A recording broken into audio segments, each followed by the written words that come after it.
There is no way that he got away with this. I said it from day one. RJ Barrett was an absolute heist for the Toronto Raptors in that OG Anunoby trade, and it looks like Masai Ujiri has done it again with Jamal Shead in the second round, because even with a little bit of an underwhelming summer league, he showed a lot in today's game. And yes, it's just one game of preseason. Yes, it's against the worst team in basketball, but the intangibles, the stuff out there on the court has me very, very excited about his performance. And there are a lot of interesting takeaways to take away from the first time we get to see this Toronto Raptors team face off against actual NBA level talent. So I'm just amped up to see the red and black jerseys, well, maybe not the specific hits, but the team back out there in action, the main squad, the main team. And even though we had injuries, even though we were playing against poor competition, there is some things that has me very, very pumped about this season, just the first game of basketball. So lots of stuff to dive into in a different space. I'm in my office right now rather than the usual studio.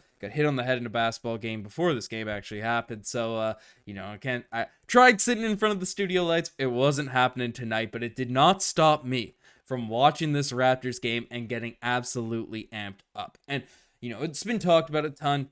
Team Canada over the course of the summer, what coaches, what other players, what teammates of RJ Barrett's, all of them have been saying in recent weeks, but it has to be brought up again. The Toronto Raptors, RJ Barrett, the fact that Masai Ujiri was able to get him as the throw-in, as the bad contract in that trade, just continues to look better and better, and in very limited minutes for RJ Barrett tonight for this Toronto Raptors team. RJ Barrett was able to put up in 14 minutes of action 17 points. He put up 2 rebounds, he put up a couple of assists, and just came out there, knocked down his threes, and was extremely effective out there on the basketball court. He looked confident. He was firing up 3-point shots at a rate that was just, sometimes RJ Barrett would hesitate a little bit on his 3-point shots at times last season, but really just looked confident with people close. And now with people doing different things, he was confident in that jump shot. He was confident in his slashing ability. And right from the jump, he just set the tone from this game and really put his foot on the throats of the Washington Wizards. I knew, hey, I'm not getting a lot of run in this one, and did leave with injury, which we'll talk about in this video,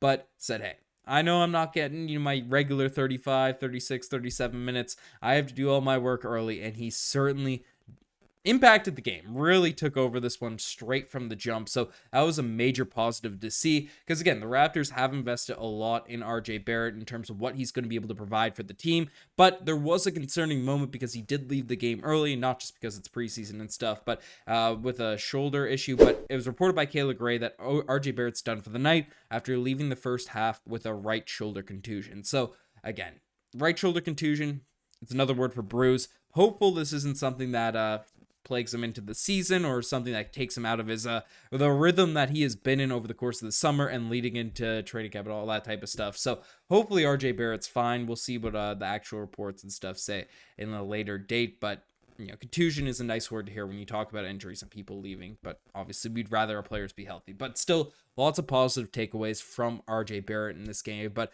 another guy that has to be talked about, another guy that has to be really get shown some love in this video is Jamal Shead, who came off the bench for Davion Mitchell. Obviously, Immanuel Quickley was out, and the expectation entering the season, obviously IQ being the point guard, RJ Barrett seems like he's going to get some run at point guard too with what the lines, and we saw in the last video I made, right? He's going to get some touches at the point guard position, but Davion Mitchell was the expected guy to be the backup point guard. And he didn't look bad. He looked a little bit of afraid to shoot at moments tonight, had a nice sort of dribble pull early on in this game, but other than that, wasn't that effective in terms of scoring. Did get some assists, did play some solid defense and stuff, but the guy at the point guard position for this team that really, really just took his game to another level, didn't make his threes, but Jamal Shead, holy smokes, 10 points in this one, 4 assists in 17 minutes of action, and his energy, had 3 steals, was just a menace out there. And there were possessions where Jamal Shead just was an absolute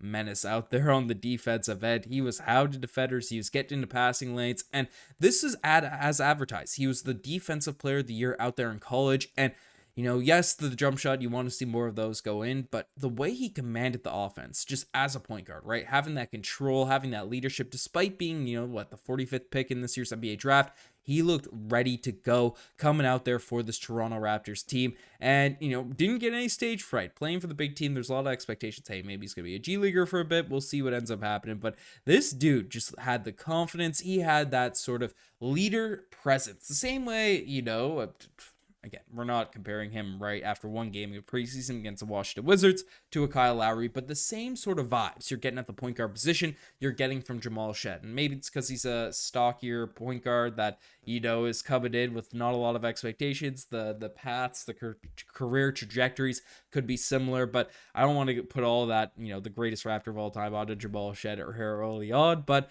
just same sort of energy, right? Obviously, that has to persist. That has to keep up. We've seen these positive comparisons in the past to guys like Kyle Lowry. But again, Jamal Shead deserves the praise, deserves a lot of credit for what he was able to do in tonight's game on both ends of the floor. And frankly, again, we're not overreacting too much to one single game, but he will be, if he continues to play like this, he's going to be fighting with Davion Mitchell. He's going to be fighting with everyone for the type, that backup point guard minutes. He's not going to eclipse IQ at least this season, but he's definitely going to be in the running. But there were a lot of guys to really talk about. And, in this game, right, RJ, Jamal Shead were big. Grady Dick, just from the eye test, only had 10 points in this game.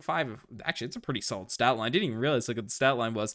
But 10 points, 5 assists, 4 rebounds, 1 steal in this one. Just looked really athletic out there. Looked really confident. A lot of his shots were coming off the dribble, were coming into the paint. You can see it. He wasn't even making his threes, and we know Grady Dick's one of the more elite three-point shooters in the entire NBA.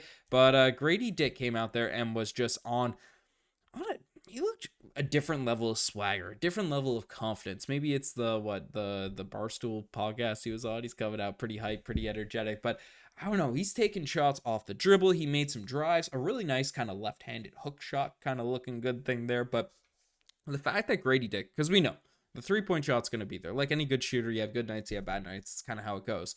But the fact that he's able to create his own looks in the mid-range, around the basket, looking a lot more solid in terms of his frame, and the fact that he made a few really nice just passes, quick decisions off the dribble, that shows his game is expanding. He has the size, he has the intangibles, obviously one of the most pure jump shots in the entire NBA, that if everything comes together around that, then he is going to be a very, very scary player to face up against, especially alongside a guy like Scottie Barnes, RJ Barrett, these types of players. So very encouraging sort of night there from Grady Dick. But again, I'm feeling good about this game.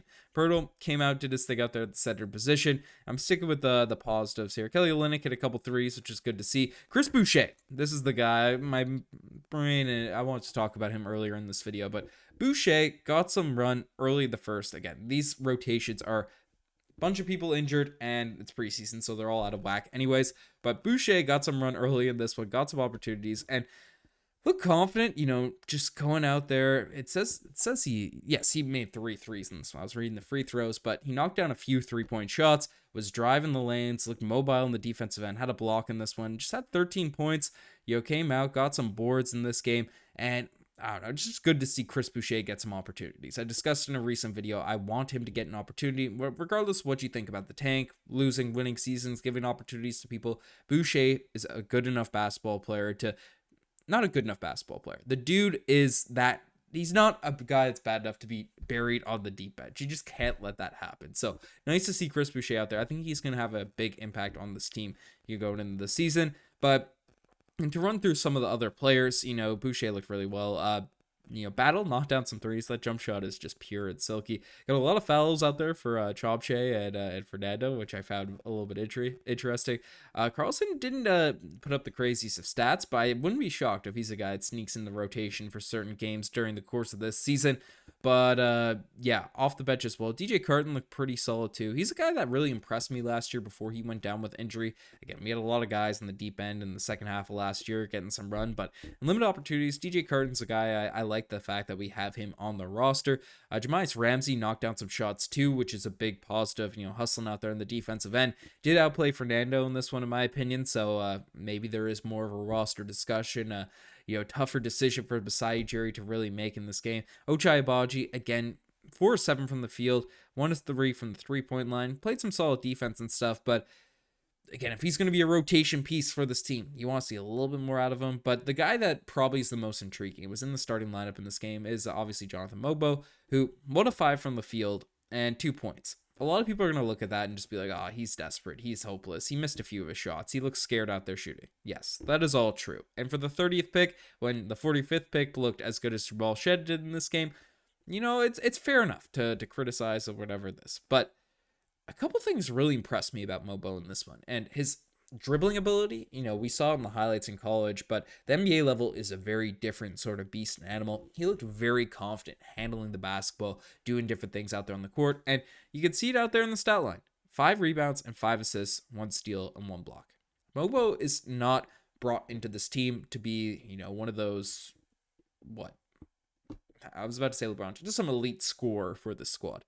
He's brought out there to be sort of that Draymond Green-esque, forward, to be a really good passer, play some solid defense, and hopefully at some point be a competent enough, shooter, ability, a guy that's able to, score in different places, either as a cutter, find his way, find his impact out there on the court. Draymond Green is a great comparison for Mobo in terms of his ceiling and upside. So, there shouldn't be high expectations in terms of what he's doing, out there as a scorer, first preseason game of his Toronto Raptors career, but should be something. I think the rest of his game was a positive. I've seen him get some hate out there, following his performance. So that's kind of the main takeaways. Okay, he played a horrible team. It was the first game of preseason, but I'm still pretty happy, pretty excited about what I saw from this Toronto Raptors team. But let me know what you guys think in the comment section down below. You guys have the best thing as far. Subscribe to the channel if you guys haven't already. Lots of stuff to come. Anyways, I'm signing out.